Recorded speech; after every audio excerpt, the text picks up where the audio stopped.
So hopefully you all are here for the Voyageur Sea Kayaking trip. First off, my name is Lainey. I am the Wilderness Program Director here at Camp Manitowish. Really, my camp journey began as an 8-year-old camper back in Michigan, where I attended the summer camp for a really long time. That's where I really learned to love the backcountry and everything it had to offer. Kind of kept hanging around, eventually got a job there seasonally, and then kept coming back. I was leading backcountry canoeing and backpacking trips for youth and adults before ultimately becoming the full-time program director there.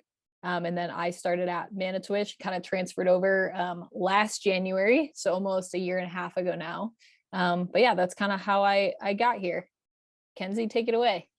Hey, thanks, Lainey. Hi, I'm Kenzie. I'm the Outpost Director for this 2022 season. I'm from Colorado initially, but have been around Manitowish since 2009, was a camper and an Outpost participant for a long time, and then started my journey on staff in 2017. I've worked in a lot of different capacities here within summer camp leadership as a sectional and most recently as a trip leader in Outpost. I've been to the Apostles. They're beautiful. So I'm really excited to talk through this trip and all the details with you all, and just so excited for the summers that you have ahead. So with that, let's talk about your trip. You all are going on the Voyo Apostles Sea Kayaking trip this summer. So just to start off here with that in-camp pre-trip preparation. So when you get up to camp for a Voyageur level, our participants don't know their leaders or other trip members until they arrive here, which is pretty exciting, kind of like Christmas Day when you get here. So when you arrive is really when you get to start building that community and prep for your trip almost immediately. So the groups will spend all their time together before heading out on trail, eating meals, packing out, and traveling through camp together. And you all be staying the Smith Leadership Village, which is over by the MLC on camp's property. Actually in the Voyageur tents.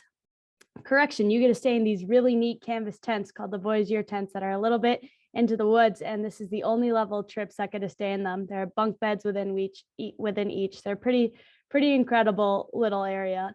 But while you're here in camp, you're going to be doing some activities and group facilitation to kind of help reinforce that community building process. And with that, you get to do a day of leadership facilitation. This includes team building activities and leadership initiation led by our leadership staff members. So this can take place out on the low ropes course, sometimes the high ropes course. It's kind of just to build the communication skills in that community early on before you head out on trail. And then you get what's called a shakedown day. So half of a shakedown day where you get to get out on the water and go paddle, just go play on Boulder Lake, get comfortable being in boats if it's your first time in a kayak, or just get comfortable if maybe you've been in one before, but never in this capacity. And just kind of starting to practice to paddle. You practice all the safety things, wet exits, self-rescues, group rescues. And it's okay if it's your first experience with sea kayaking, because this is really the time to hone in on those technical skills, practice them, and to practice those safety skills before you head out on up to the Apostles. It's also a really fun day to just play on Boulder Lake in general. And then packing out, you double check your feet. Whoa, I'm combining gear and food. You double check your food and gear, setting up a lot of that gear, getting comfortable with it, getting used to the different equipment, looking at your maps, your routes, playing with stoves and all that fun stuff before you get to head up to Lake Superior, which is where the Apostle Islands reside. And so then it's time to go on trail. You hop in a van with the other trip groups and drive your way on up to Lake Superior and arrive at the Apostles, which there are a few photos here. They're just a truly gorgeous place. Lots of incredible rock features, sea caves, islands, sandy beaches, rock beaches. It's pretty vast and a really neat place to explore for the time that you're up there. And a little bit different than Boulder Lake. So the weather patterns on a big lake like Superior tend to be a little bit different than they are here. The weather can vary a lot on Lake Superior. So you can have these serene, sunny, glassy days like you see here. And then sometimes you have the days where you may not even be able to paddle or move because of the wind or the weather. So you're closely monitoring these on a daily basis, not only by looking at the weather and what you see, but on the marine radios, kind of just checking in to see what the paddling conditions will be every day. But these very blissful sunny days are common, and they're ones to be enjoyed, especially with the water on Lake Superior, which is a little bit colder as well. It's a big lake, but it's super clean, chilly and beautiful. Can be very fun for an afternoon swim if you're into the daily refreshing dip. A lot of people find a lot of joy in that. And then the wildlife out there, a little bit different than down here. You see some really, really neat wildlife out on the islands. Likely to see black bears while you're out there. They're pretty densely populated, but it's well traveled by humans, so they kind of keep to themselves. Birds, lots of birds, almost like you're on the ocean type birds. They're just kind of everywhere. And then small creatures and some of that other neat fresh lake wildlife. Oh, the fun stuff. What to bring? This is often one of the biggest questions, especially given that this is the first level of an outpost trip. So after this webinar, Lainey will be sending out a what to bring list along with the recording of this, so you all have that. But for any participant that has been on an in-camp kayaking trip before, the packing list is going to look pretty similar because you're going to the same place, utilizing the same gear. But for those of you who may be new, I'm just going to kind of touch on some of the bigger what to bring items and what may differ from our other traditional canoeing trips at camp. So camp provides wetsuits, PFDs, spray skirts, spray jackets, paddles, all that technical outfit gear that kind of keeps you warm and dry while you're out there.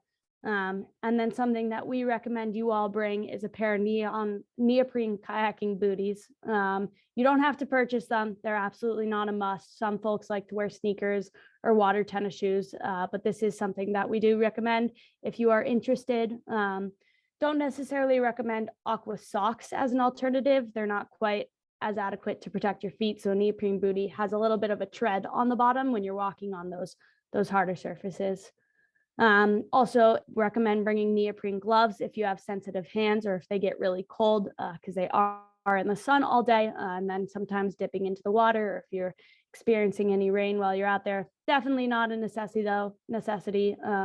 Honestly, industrial dish gloves serve the same purpose. So that's kind of just personal preference. And those are more of the big technical things. The other items will look similar to trail trips, just a pair of wet clothes, a pair of dry clothes, and those will all be detailed out for you on that what to bring list. And then the optionals and comfort items. So this trip is longer than our other in-camp trips. So we like to mention that you can bring those personal comfort items and fun stuff on a trip like this. You just strap it to the outside of a kayak. There's a lot of room when you're out there. So things for our musicians out there, ukuleles, guitars, harmonicas. People really like to bring musical instruments. Cameras, making sure you have a good case for those if you do choose to bring them, or you could bring just like a disposable waterproof camera. Kind of a lot of options there, not a necessity, but can be a preference for people. And then we like to recommend books and Kindles. Kindles is a great way to have a ton of books, but even just a normal book, really great while you're out there to read aloud to the group or to yourself before you may be going to bed at night. And then finally there, journals. We really, really recommend journals. They're great for self-reflection and documenting the experience to take it home with you. Great.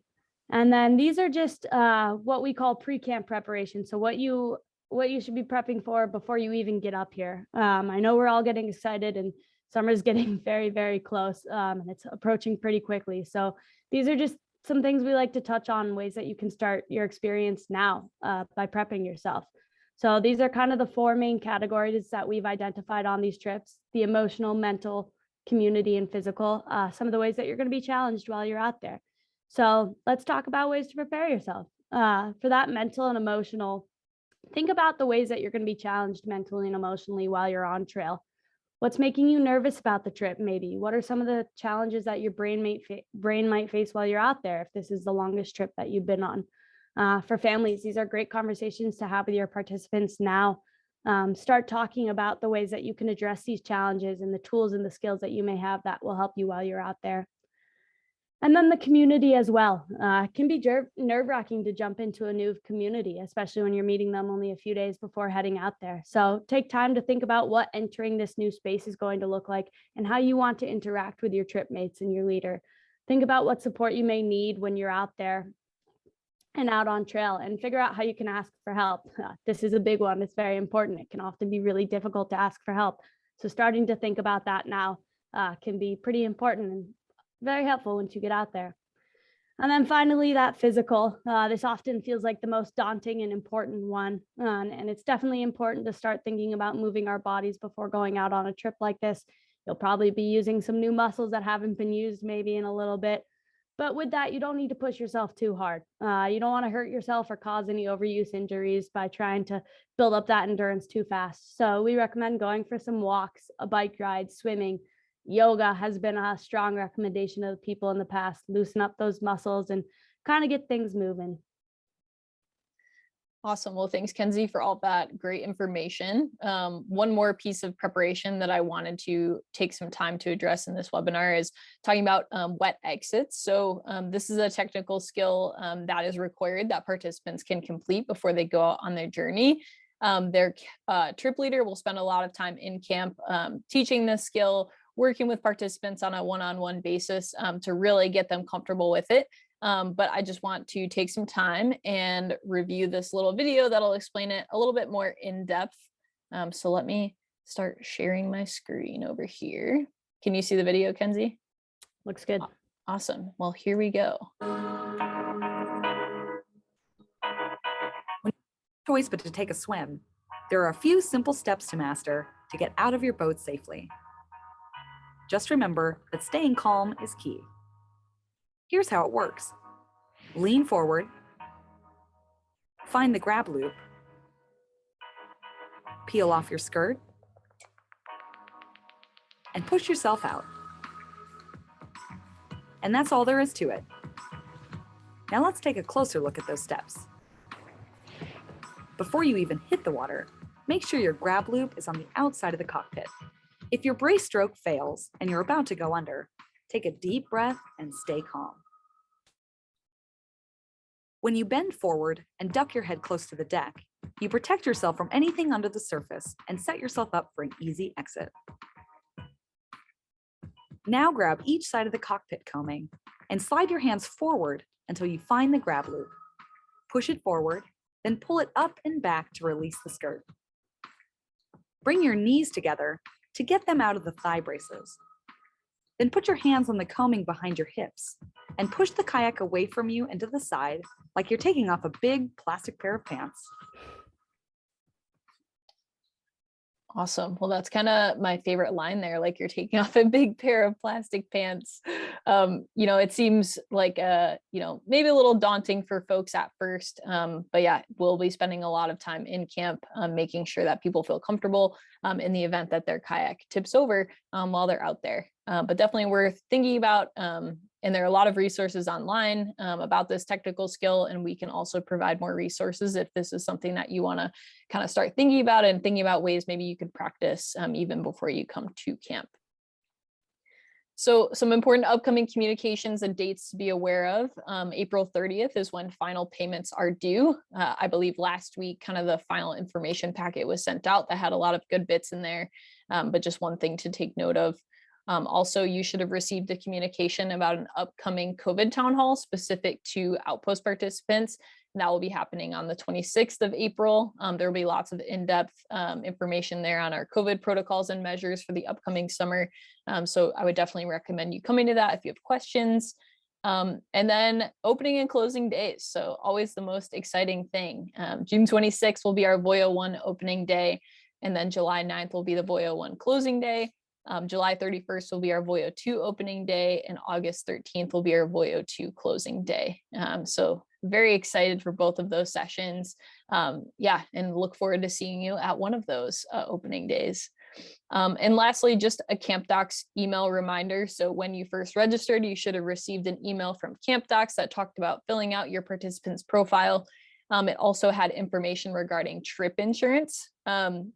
Especially in outposts, I always like to touch on trip insurance because these trips are a really big commitment, mentally, physically, emotionally, but also financially.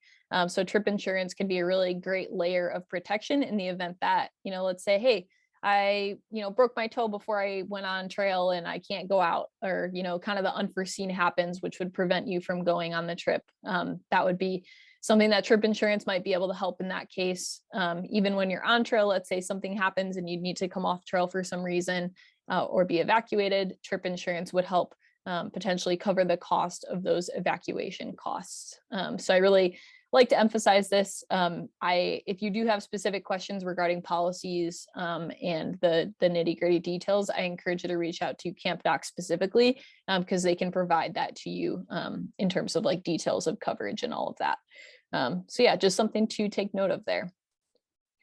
And lastly, just some COVID considerations. So all of this information has been sent out in our updated COVID playbook, which can be found on our website, but just want to cover some basics here.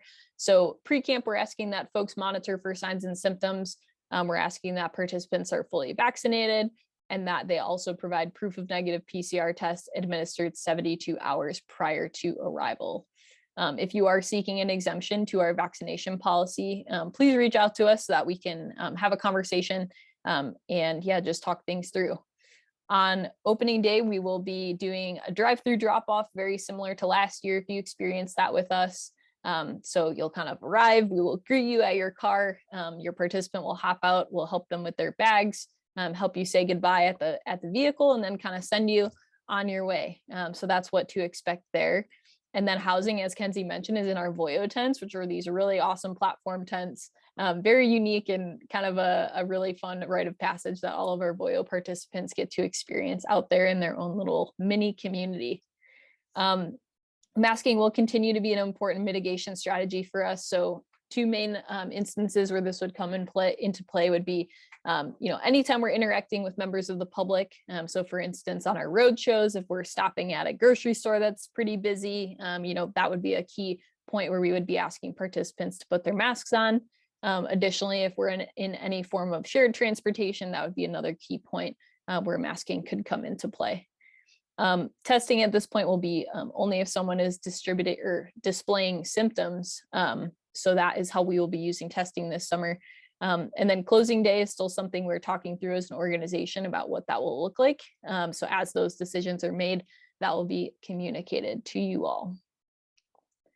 And that is it. So questions, yeah, anyone have any questions? I feel like we got to most of the ones that were pre-submitted, but I'd love to open it up if anyone has anything else that they'd like to ask.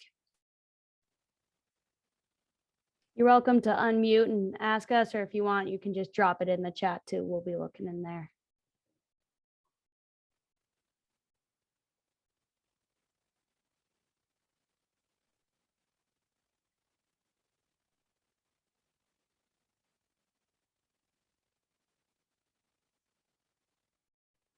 What day did they leave for their trip? That is a great question. They're in camp, I think, 3 days before they head out and head up to the Apostles. Yeah, let me pull it up here. Yep. So they'll be in camp for 3 days approximately for both sessions. So it'll be opening day, 1 full day in camp, 2 full days in camp, and then the 3rd day will be when they take off for their destination. Great question.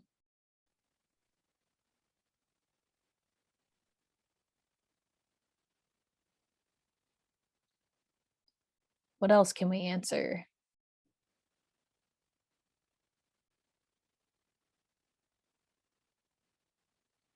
All right, well, a couple extended 5 counts as we like to do here at Manitowish. So I'll kind of jump into my closing. But just again, want to thank you all for being here. We're really excited for the upcoming summer. We're excited to see your faces and excited to kind of be along with you for the journey. If you have any questions at any time, feel free to reach out to Kenzie and myself via email or give us a call. We're always happy to help and always happy to chat about anything, gear, route, logistics, whatever it is that's on your mind, we're happy to talk about it. So please let us know. Following this webinar, I'll be sending out a recording of the presentation and also be sending out the what to bring list. So that will be something you can expect from us. Yeah, any last thoughts, Kenzie? Just to echo what you said, Lainey, thank you for joining us. We love this. We love talking about these trips, and you guys, that's why we're here and doing what we're doing. So it'll be here. Summer will be here before we know it. So as you get down to those last minute things, feel free to reach out to us at any point. As Lainey said, we're here and we're happy to talk, and we love to talk. So awesome. Well, we will send you on your way. Everyone have a good night, and we'll see you soon. Bye, y'all. See ya.